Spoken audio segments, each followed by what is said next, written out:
So is everyone having a great morning? Do you have your coffee? Do you have your tea? Do you have your Pepsi? Your Diet Pepsi? How about your Diet Coke? Sparkling water? What is your drink of choice? We may do that as a poll later.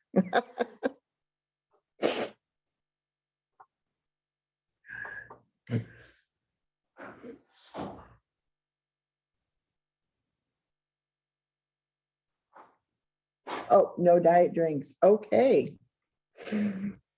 Yeah, they're supposedly not good for you.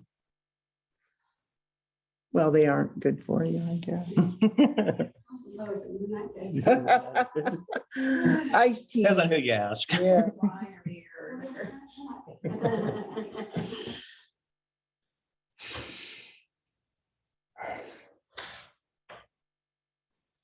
Okay. Well, it's bright and early for everyone on the West Coast, and we're appreciated for anyone that got up.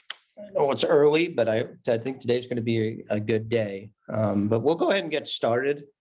So I kind of wanted to start off the conference by posing a question. And, and I was thinking about it, and it's like, well, what is it about the conference experience that makes these things so special? And I was like, well, is it the doctors? It's the listening to the industry leaders, or the community coming together? Was it all three of them? Well, I think the magic is all three. I think it's the time when we all get together and we get to share our knowledge, we get to share our experiences and tell our stories. And from that, we learn what our needs are and what research is lacking and where we need to focus our attention for the future. So my name is Bob Sanders. This is Deb Murphy. And the rest of the board, we'll do some introductions a little bit later. But I serve as chairman of the board of directors for the Hypoparathyroidism Association. So the first conference I actually attended was in Chicago just a few short years ago. I know that's crazy since my dad started this thing 27 years ago, but it's a little different growing up, being surrounded by people. I didn't feel so isolated, so it was just kind of normal for me. But on my first night there, I remember it pretty significant. I was a little overwhelmed, but I ran into Dr. Manstadt in the hotel lobby that night. And we just immediately sparked, I had no idea who he was, but we sparked up a conversation. We started talking about life and everything that was going on, and in hypopara, of course. But we sat in the bar for a couple hours, had a couple of drinks, and we got to get to know each other. It was like we were old friends, and I could tell he genuinely cared about me. He cared about my family, and he definitely cared about the hypopara community. And helping us is what drives, it was what motivates him. And then that experience was echoed throughout the entire conference as I was able to meet with other doctors and speakers that weekend.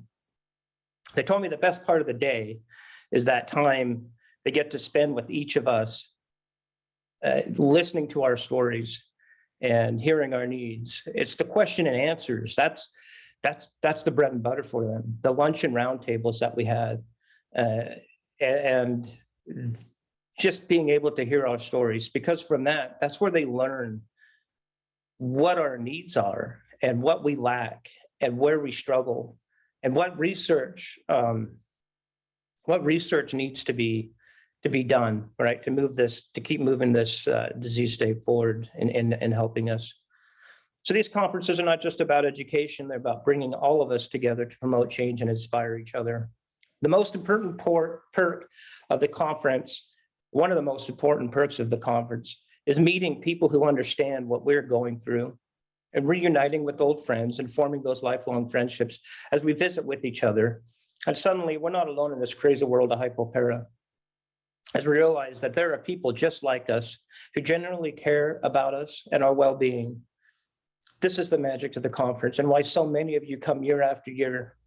So please reach out, make those connections, use the different chat functions. We were looking at them today, and you could single out people that you may know, or if you listen, you get on in the mornings for the morning chats and you hear somebody's story and it resonates with you a little bit more, you could reach out to them and just kind of make that relationship. So I recommend kind of getting to the chat for that. But for those who don't know me, I'm a patient, I'm a caregiver, I'm the son of 5 boys who all have hypopara. My dad has hypopara, all my uncles have hypopara, and some of them were developed later on in life. Many of you have heard the story of my youngest daughter and the struggles that we had with her treatment in small town North Dakota with small town doctors. And recently, my oldest daughter, Sarai, has been becoming more and more symptomatic as she carries the TBX1 gene that causes hypopara in our family. She's currently a junior in college, majoring in music education, and at the same time trying to manage her symptoms, educate the local physicians, and keep up with her schoolwork. All this while being in another small town, this time in southeast North Dakota, about 5 hours away. So we really had to educate her so she could, advocate for herself. And because we knew that she carried the gene, someday she might begin to develop symptoms. She knew that the tinglings in her hands and feet and tetany and twitching of her eyes were signs of low calcium. And as she matured and became more symptomatic, more aware of her changing body, we kept having her tested, but fortunately, every time we get tested, she's just low normal on everything. And so they can't make a formal diagnosis, but having the gene, we kind of understand what's going on. So that's a positive with her, that she doesn't have to take a whole lot at this point in time. But it looks like Grandpa Sanders gave her another gift that she will never forget him, just to ensure that she'll never forget him. So we are grateful for Dr. Levine, because he was the one that did the genetic research on our family and found the TBX1 gene. And at the time, he'd only found one other family in the entire world. I think it was in China that had the same gene. And last conference, I met another family or another person that had the same TBX1 mutation, right? So it's kind of neat. But this allowed us to prepare for the possibility of hypopara in the family and in the children who carry the gene. My son does not carry the gene, but my two daughters do. So we've been able to use this education to proactively educate her and educate her doctors for the possibility of things that may or may not come. But this highlights the importance of continued research in genetic screening and testing, so these things don't get missed as they so often do. So even with all this information, we still struggle with educating the emergency room staffs, the attending physicians. Either they have never heard of hypopara, or if they have, they don't know how to treat hypopara. And since we have no degrees and cannot possibly know more than them, they don't want to listen to us. But we also know that as the brain fog sets in, it becomes harder to communicate our needs, further confusing the doctors who are trying to help us. All the while, the calcium levels continue to fall. Unfortunately, this story is echoed by many community members. It highlights why furthering education in medical community is so essential. In this past year, over 70 doctors worldwide, I think it was over 100 actually, met together to update and for new universal guidelines for treating hypopara. Dr. Khan talked about that yesterday a little bit. And we had the pleasure of sitting in on a lot of those sessions, a lot of those conversations. For 2 years, they worked on that project. And these guidelines will undoubtedly increase care around the globe as these recommendations are made available. We want to thank them for all their hard work and dedication the past 2 years. And the talks this weekend will be going through, will be put on the HPA website at some point. We got some of the have asked us not to post, but we're still working with the event Moby and seeing how that's going to work. But we will make these available so you could share these lectures with your doctors and your physicians and help educate your medical community that you're working with. So with that, I'd like to welcome all of you to the annual Hypoparathyroidism Association International Conference. It is truly international. We have people from around the world with us this day. We are excited to have to gather in this space to further our education and knowledge about hypopara. We learn something new every single day. And I would like to thank the speakers for the precious time that they have spent preparing their presentations and the lectures for this year's conference. We're eager to learn what the future holds and where it will take us. We are excited to learn about upcoming treatments and ongoing trials that will hopefully serve as an alternative to the standard of care treatment for many of us who struggle today. One thing I have learned since joining this organization is the power of stories. It's through those stories that changes are even possible. Stories lift us in times of need, inspire us to act, encourage doctors to continue their work, and boost research to find new therapies to help those in need. I encourage you to keep telling your stories, to lift up and inspire those around you.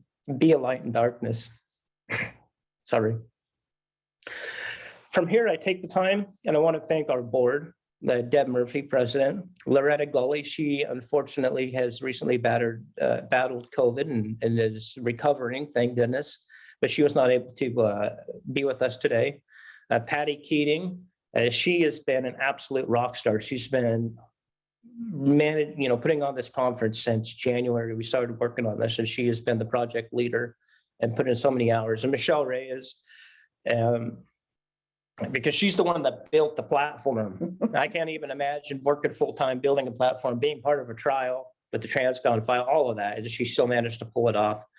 Barry Vapnik, or Gordon right now, I believe, in Florida. She's not able to attend, but she will be on the moderating side. She has been an absolute rock. Without her, our brand would not be where it is today, and our reach would not be where it is today. Since her, we've been able to reach around the world with her expertise in the social media and marketing side. So we can't thank her enough for the work that she's done. Who else have I missed? Loretta. No, I meant her. Oh, and Joellen. And Joellen Friedenberg, she stepped down for some personal reasons from the board, but she has been, I can't thank her for the work that she did. If you've been on the website lately or seen any of the graphics that have been on social media, she's the one that did all of that. She really took what we were trying to do, our vision, and she turned it into something that works for us. And we're indebted to her and her expertise as well. So that's our board. It's small, but we will be looking for more as we continue to evolve. We're going to need help, so keep your eyes and ears open for those things, those requests. And if you are interested in serving, we'll send out links for you to do that. So we've also worked hard to change up the conference from previous years, bringing in new speakers or speakers that have not heard from a while. Last year, we learned about lettuce protein therapy from Dr. Levine, advances in stem cell research from Dr. Krause. We heard the inspiring story of Ariana Feiner. Her story is so full of courage and hope, and it has inspired many people around the world, both young and old. And this year, we're excited to hear from Dr. Vokes, who will be speaking on quality of life issues, and Dr. Roscoe will be talking about the ADH1. And unfortunately, we had Dr. Lars Renmark was scheduled, but he's sick and he was not able to attend.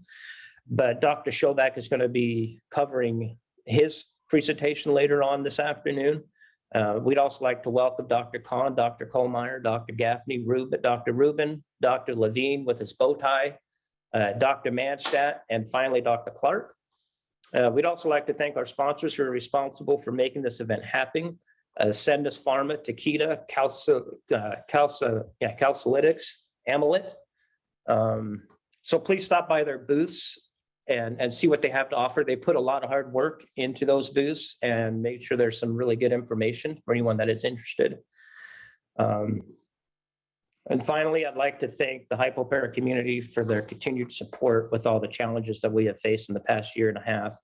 One thing that we've always depended on is the hypopara community. And you're the ones that inspire us to get up every day and dedicate our time and efforts to better the lives of those who are affected by hypoparathyroidism. We are stronger when we stand together. We are warriors. And together with our voices, we will continue to change the hypopara landscaping. So for a few housekeeping rules, this conference, we'd ask you to please not record the videos or post them on social media. Please give us a couple days as we get those video links up on the website and with instructions on how to access those. Thank you for the participation that we have seen so far. The questions are really good and really thoughtful, and you guys are absolute rock stars, so keep that up. And there was a few scheduling changes in the agenda, so kind of keep an eye on that. We, just check that today and make sure that, if one of the speakers you wanted to hasn't changed. But again, thank you so much and enjoy the rest of the conference. And we will see you in a few minutes for Dr. Vokes? Dr. Vokes. Dr. Vokes, excited. Thank you so much.